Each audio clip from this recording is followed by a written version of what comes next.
Maligayang pagdating sa aralin natin ngayon tungkol sa makulay at kaakit-akit na mundo ng mga katutubong sayaw.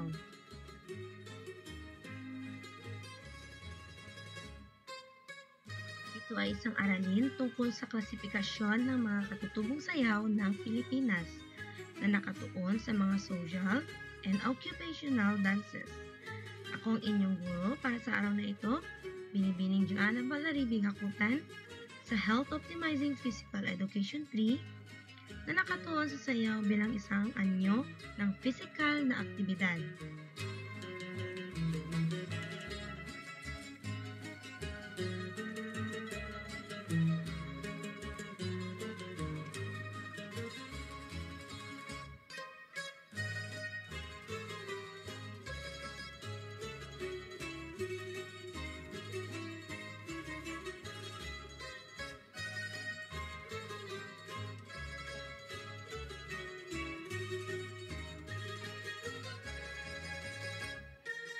Ang mga katutubong sayaw ay isang magandang pagpapahayag ng kultura, tradisyon at komunidad. Ikinakwento nila ang mga istorya ng ating mga ninuno, ipinagdiriwang ang ating pamana, at pinagsasama-sama ang mga tao sa masayang galaw. Ngayon, ating tuklasin ang iba't ibang katutubong sayaw, alamin ang kanilang natatanging mga hakbang, at unawain ang mayamang kasaysayan sa likod ng mga ito. Kaya, isuot na natin ang ating mga sapatos sa pagsayaw, buksan ang ating mga puso sa ritmo, at maghanda sa isang kapanapanabik na paglalakbay sa mundo ng katutubong sayaw.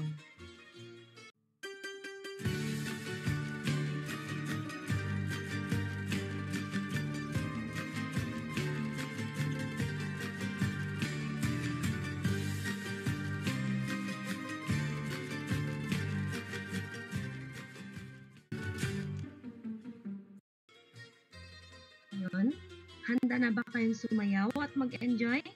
Simulan na natin! Ang sayaw ay isang anyo ng galaw kung saan ginagamit ng mga tao ang kanilang katawan upang ipahayag ang emosyon, magkwento, o simpleng mag-enjoy sa musika. Maaari itong gawin ng mag-isa, kasama ang isang kapareha, o sa isang grupo. At madalas itong sumusunod sa isang ritmo o beat. Ang sayaw ay maaaring maging masayang paraan ng pag-eehersisyo, pagdiriwang, o pagkikipag-ugnayan sa iba.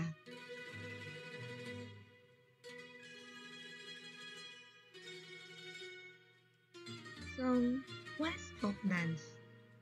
Ang katutubong sayaw ay isang tradisyonal na anyo ng sayaw na nagmula sa mga kultural na gawain ng isang partikular na komunidad o rehiyon. Ito ay madalas na ipinapasa mula sa isang henerasyon patungo sa susunod at sumasalim sa mga kaugalian, kwento, at mga pagpapahalaga ng mga taong nagsasagawa nito. Ang mga katutubong sayaw ay karaniwang isinasagawa sa mga pista, pagdiriwang, at mga pagtitipong panlipunan, at madalas na may kasama ang mga natatanging kasuotan at musika na kakaiba sa kultura.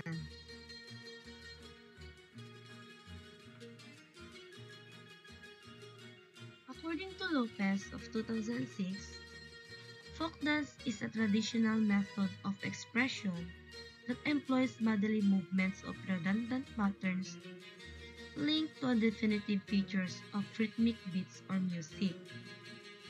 Ang common actually sa mga folk dances, the beat is very simple, the music is very simple, kaya madali lang siyang sagawin. In terms of dance energy, yung movements that are used in Philippine folk dance uses a sustained dance movement. Ibig sabihin, flowing lang. It is smooth, it follows a certain beat, na yung tempo niya is sakto lang. Kaya commonly sa elementary, ito yung sinasayaw. It's because it's very simple. It's redundant. Yung patterns niya is paulit-ulit lang. Pero, napakasaya niyang sayawin.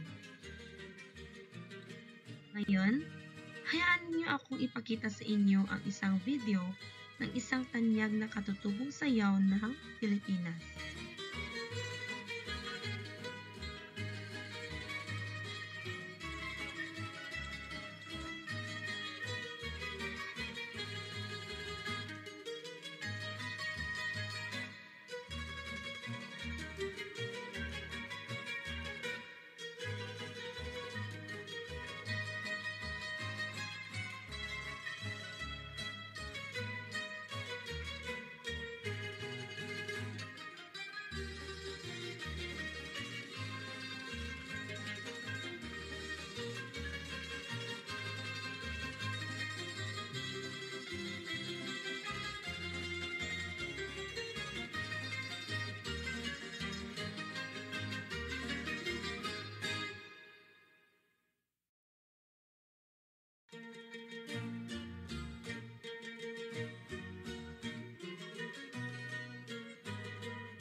katutubong sayaw ng Pilipinas ay isang tradisyonal na anyo ng sayaw na nagmula sa mga kultural na gawain ng iba't ibang komunidad ng mga Pilipino.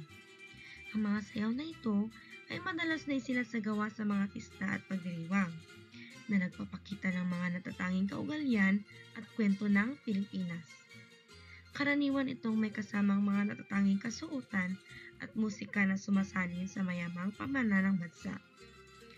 Ang ilang kilalang katutubong sayaw ng Pilipinas ay kinabibilangan ng tinikling, karinyosa at itik-itik.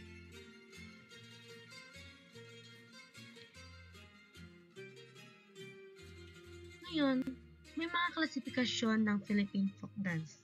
Ito ay ang social dances at occupational dances.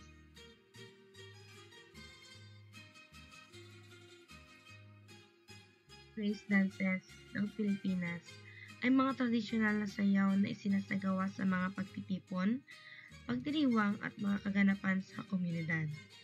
Ang masayaw na ito ay nagbibigay diin sa kagandahan, koordinasyon, at madalas na may kasamang masalimuot na mga galaw at formasyon.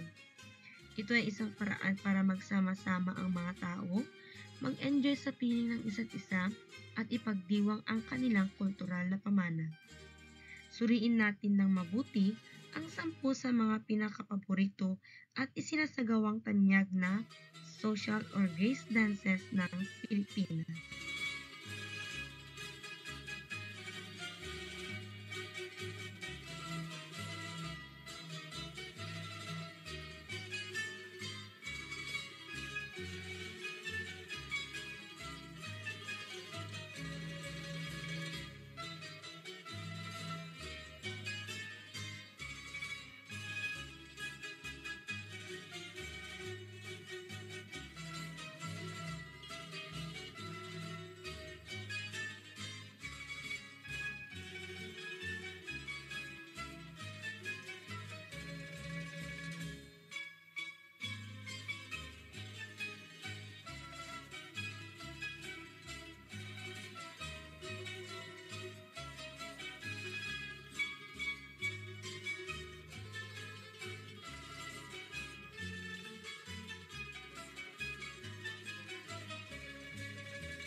O mga sayaw panghanap buhay ng Pilipinas ay mga tradisyonal na sayaw na naglalarawan ng pang-araw-araw na gawain at pamumuhay ng iba't ibang komunidad ng mga Pilipino. Ang mga sayaw na ito ay madalas na nagpapakita ng mga aktibidad na may kaugnayan sa pagsasaka, pangingisda, paghahari at iba pang pahanap buhay. Ipinapakita ang mga kasanayan at gawain ng mga tao kasangkot nito. Isinasagawang mga ito sa mga pista, pagdiriwang at mga kaganapan sa komunidad na nagpapanatili ng kultural na pamana at kasaysayan ng Pilipinas.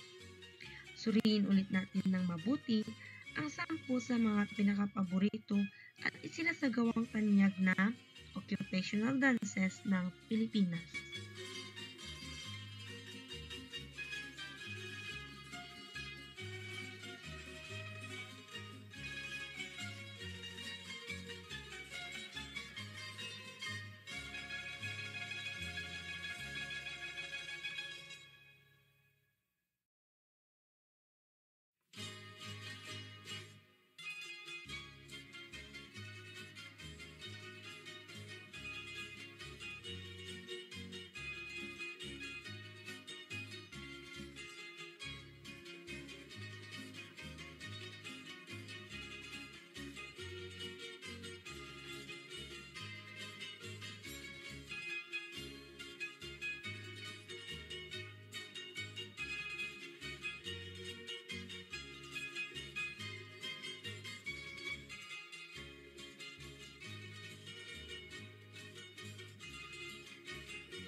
dance ay ang mga social dances at ang mga occupational dances. Ngayon, handa na ba kayo sa inyong group activity? Una, panuorin ang dalawang magkaibang uri ng folk dance. Siguraduhin maunawaan ng lahat ang mga galaw at kahulugan ng bawat sayaw. Pagkatapos manood, magtipon muli ang grupo. Talakayin ang mga napansin sa bawat folk dance. Ano ang pagkakaiba at pagkakatulad? Alin ang mas nagustuhan ng grupo at bakit? Pumili ng isang folk dance na nais nilang isayaw at ipakita. Siguraduhin lahat ng miyembro ay sumasang-ayon sa napiling sayaw. Maghanda para sa pagtatanghal ng napiling folk dance. Siguraduhin maayos ang kasuotan at props na gagamitin. Ipakita ang napiling folk dance sa harap ng klase o ibang grupo. Handa na ba? Mag-enjoy at magsaya sa pagsasayaw bilang isang grupo.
Question time! Kung bibigyan ka ng pagkakataong magsayaw ng isang katutubong sayaw ng Pilipinas, anong sayaw ang pipiliin mo at bakit?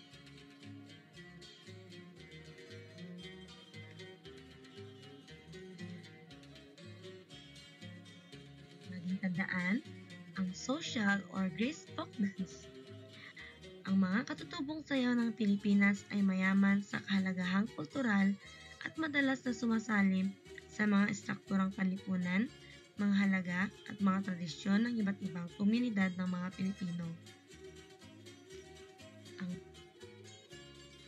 mga sayaw na ito ay hindi lamang nagpapakita ng kagandahan at kahusayan ng mga mananayaw na Pilipino, kundi nagsisilbi rin bilang paraan ng pagkikisalamuha at pagpapahayag ng kultura.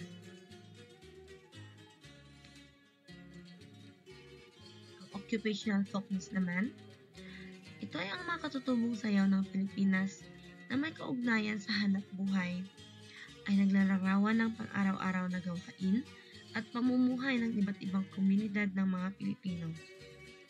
Ang mga sayaw na ito ay madalas na nagpapakita ng mga gawain at aktibidad na kaugnay ng iba't ibang hanap buhay na sumasalin sa mga kultural na panlipunang aspeto ng mga rehiyon na pinagmulan ng mga ito. Ang mga sayaw na ito ay hindi lamang nag-iingat ng pamana ng kultura ng Pilipinas, kundi nagbibigay din ng sulyap sa pang-araw-araw na buhay ng mga tao.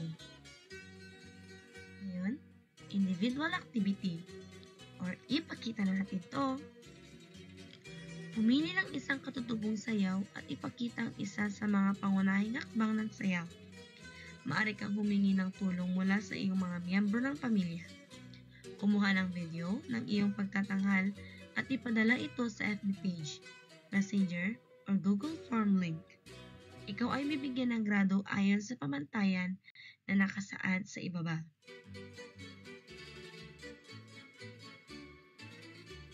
Tandaan, upang gawing mas espesyal ang iyong pagtatanghal, maaari kang gumamit ng mga kasuotan at instrumento na maaari mong makita sa bahay. Maaari kang gumamit ng mga materyales tulad ng papel na pamaypay, kumot o kurtina bilang isang kasuotan.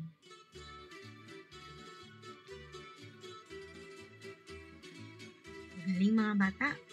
Ngayon, for your additional activity, tuklasin ang iba pang mga social and occupational Philippine folk dances ng Pilipinas at ipakita ang kanilang kahalagahang kultural, kasaysayan, at natatanging mga elemento ng iba't ibang katutubong sayaw ng Pilipinas.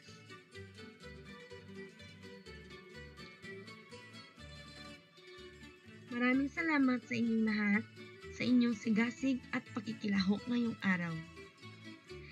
Sana'y nagustuhan ninyo ang pag-aaral tungkol sa makulay at iba't ibang katutubong sayaw ng Pilipinas. Tandaan, ang bawat sayaw ay nagkukwento ng isang matatanging kwento at isang magandang pagpapahayag ng ating kultura. Patuloy na magsanay at huwag mag-atubiling tuklasin pa ang ating mga tradisyon. Maraming salamat at hanggang sa muli!